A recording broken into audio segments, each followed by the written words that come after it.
Olá, corte do canal, sejam muito bem-vindos a mais um vídeo da playlist Príncipes Reais. Hoje vou te apresentar a história de vida real e realeza de Humberto Nicolas Tommaso Genaro Maria de Savoia, ou simplesmente Humberto II, o último rei da Itália. Não se esqueça que eu preciso muito do seu apoio e colaboração para continuar por aqui. Nos ajude, é rapidinho, é simples, mas muito significativo para o canal. Humberto nasceu no Castelo Ragonighi, na região do Piemonte, em 15 de setembro de 1904. Era o terceiro filho do casamento entre Vítor Emanuel III e Helena de Montenegro. Como tal, ele era o herdeiro aparente desde o nascimento, já que o trono italiano foi limitado aos descendentes do sexo masculino. Como herdeiro do trono italiano, ele usou o título de Príncipe de Piemonte. Ele tinha duas irmãs mais velhas, Yolanda e Mafalda, e teve duas irmãs mais novas, Joana, nascida em 1907, e Maria Francisca, nascida em 1914. Teve a educação típica dos príncipes europeus da época, iniciando desde jovem a sua carreira militar no exército italiano. Como os outros príncipes da Casa de Savoia antes dele, Humberto recebeu uma educação que era notavelmente curta em política. Os monarcas de Savoia costumavam excluir a política da educação de seus herdeiros, com a expectativa de que eles aprendessem sobre a arte da política quando herdassem o trono. Criado em uma família autoritária, Humberto sempre se ajoelhava e beijava a mão de seu pai antes de falar com ele. Tal costume perdurou até a fase adulta. Ele também era um católico fervoroso e dizem que sua devoção beirava o fanatismo. Treinado para seguir carreira militar, tornou-se comandante-chefe do exército. No entanto, o poder, de fato, pertencia ao rei Vittorio Emanuele III, seu pai. Como herdeiro presuntivo do trono, fez inúmeras viagens diplomáticas, representando a coroa italiana, sendo a mais lembrada sua viagem à América do Sul em 1924, na qual ele visitou o Brasil, a Argentina e o Chile. Essas viagens eram parte de um plano para ligar os italianos que viviam fora da Itália com o seu país de origem e os interesses do regime.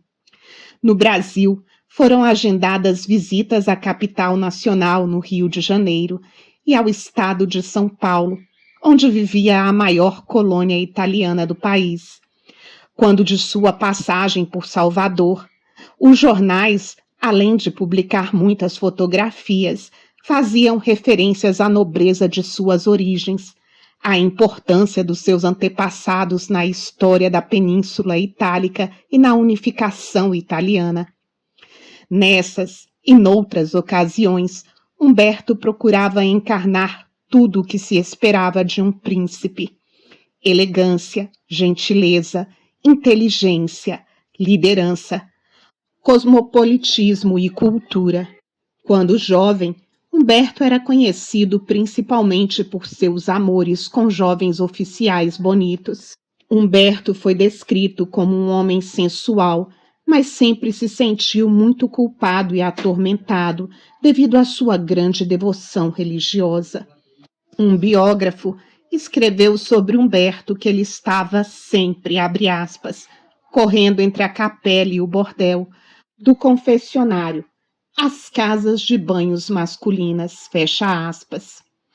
Seu casamento com a princesa Maria José da Bélgica havia sido decidido pelas duas casas governantes para fortalecer as suas relações.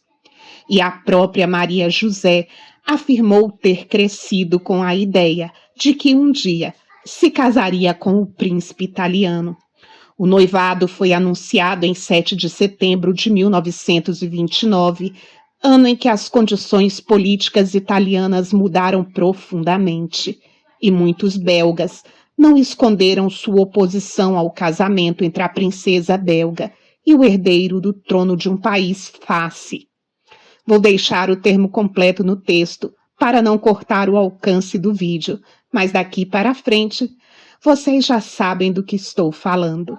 Em 24 de outubro de 1929, durante o noivado com a princesa Maria José, Humberto sofreu um atentado em Bruxelas. Na ocasião, o opositor ao regime face, Fernando de Rosa, disparou contra ele. Posteriormente, Rosa foi preso e Humberto saiu ileso. Já sob a vigência da ditadura, Humberto viria a ascender a patente de general. No dia 8 de janeiro de 1930, se casou na Capela Paulina do Palácio do Quirinal, em Roma, com a princesa Maria José, filha do rei Alberto I dos belgas. Segundo crenças populares, Humberto teria projetado o vestido de sua esposa. Após o casamento, Maria José recebeu do Papa Pio XI a insígnia de dama de primeira classe da Ordem Equestre do Santo Sepulcro de Jerusalém. Culta e educada nos valores liberais da Bélgica, Maria José adaptou-se com dificuldade à rigidez da ditadura italiana. Juntos, eles tiveram 4 filhos. A princesa Maria Pia, em 1934, o príncipe Vittorio Emanuele, em 1937, a princesa Maria Gabriela, em 1940, e a princesa Maria Beatrice, em 1943. Na alta sociedade, circulavam rumores de que seus filhos seriam frutos de inseminação artificial. Outras pessoas acreditavam que os 3 primeiros herdeiros seriam, na verdade, filhos de Maria José, com o marechal Ítalo Balbo.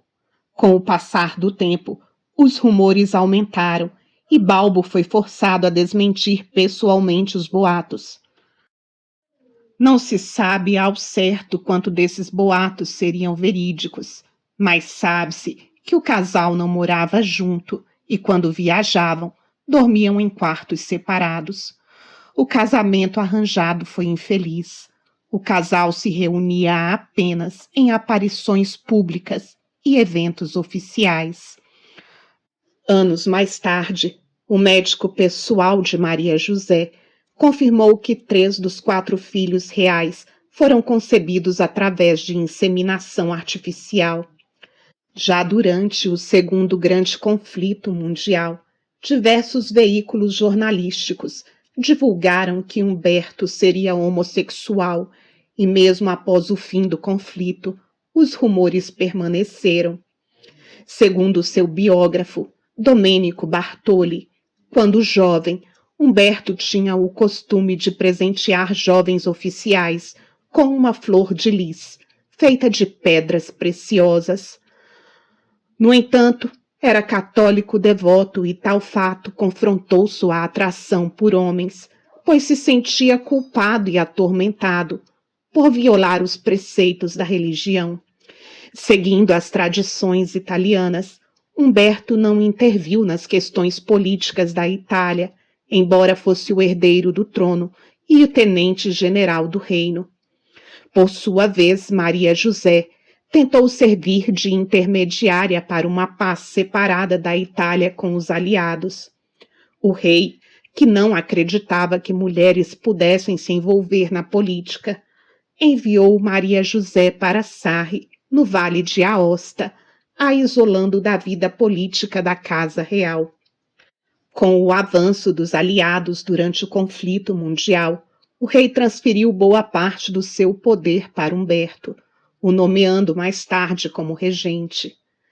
Após a libertação de Roma pelos aliados em 1944, Humberto assumiu as funções de chefe de Estado pela situação comprometedora em que seu pai estava, dado seu papel na ascensão ao poder por parte do líder face. Em 9 de maio de 1946, após o fim do conflito, Vitório Emanuele III abdicou formalmente ao trono em favor de seu filho. O objetivo era influenciar a opinião pública a fim de restaurar a monarquia e combater os avanços republicanos, uma vez que Humberto II era visto como um progressista. Humberto, porém, governou por apenas 33 dias e não teve nenhum tipo de autoridade para a sociedade italiana da época. Inclusive, para boa parte da população, o rei ainda era Vitório Emanuele III. Ele teve que aceitar os resultados do plebiscito realizado em 2 de junho de 1946, no qual, oficialmente, por 2 milhões de votos, mas sob suspeitas por parte de setores monárquicos de manipulação do resultado, os italianos optaram pela República como forma de governo. Humberto II foi obrigado a passar todos os seus poderes para o presidente do Conselho, partindo para o exílio a 13 de junho, mas nunca abdicou do trono. Quando deixou a Itália, Humberto II, o Rei de Maio, assim chamado por ter reinado apenas naquele mês, esforçou-se para manter um ar calmo, mas via-se que estava desesperado e que continha, a muito custo, as lágrimas. A Santa Sé estava tão convencida do resultado fraudulento do plebiscito que se recusou a receber os presidentes da República Italiana por mais de 15 anos. Humberto II, o último rei da Itália, escolheu Portugal como seu destino secreto. Encontrou exílio na residência de uma família portuguesa, a família Pinto Bastos, em Cascais, na atual Vila d'Este. Morou na Vila d'Este por 11 anos, de 1950 a 1961, até que um grupo de fiéis monárquicos italianos contribuíram para a construção da sua residência definitiva, ao lado da Vila d'Este, batizada pelo próprio como Vila Itália. Durante décadas, a casa do rei acolheu festas luxuosas, com uma vista maravilhosa sobre a Baía de Cascais.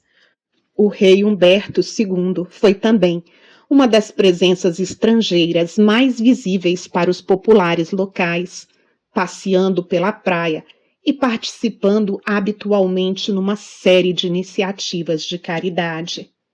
Entretanto, Maria José transferiu-se para Merlingue, na Suíça, devido a uma doença que tinha nos olhos. Levou com ela o filho e, posteriormente, Maria Gabriela e Maria Beatrice também partiram para a Suíça. Maria Pia casou-se e se mudou para Paris com o marido. O rei ficou sozinho em Cascais, tendo como única companhia o secretário de sua mãe, o conde Dino Olivieri. Em sua casa ele recebia visitas, estudava e lia na varanda, sempre nostálgico pela sua Itália. Anos depois, ele se estabeleceu em Genebra, na Suíça, de onde pediu repetidamente ao governo italiano que lhe permitisse retornar à Itália por razões humanitárias, mas seus apelos foram em vão. A Constituição de 1948 proibiu que qualquer herdeiro ao trono retornasse ao solo italiano. No exílio, o casamento entre Humberto e Maria José chegou ao fim, embora eles nunca tenham formalizado o divórcio. Humberto viveu no exílio durante 37 anos e nunca mais voltou à Itália.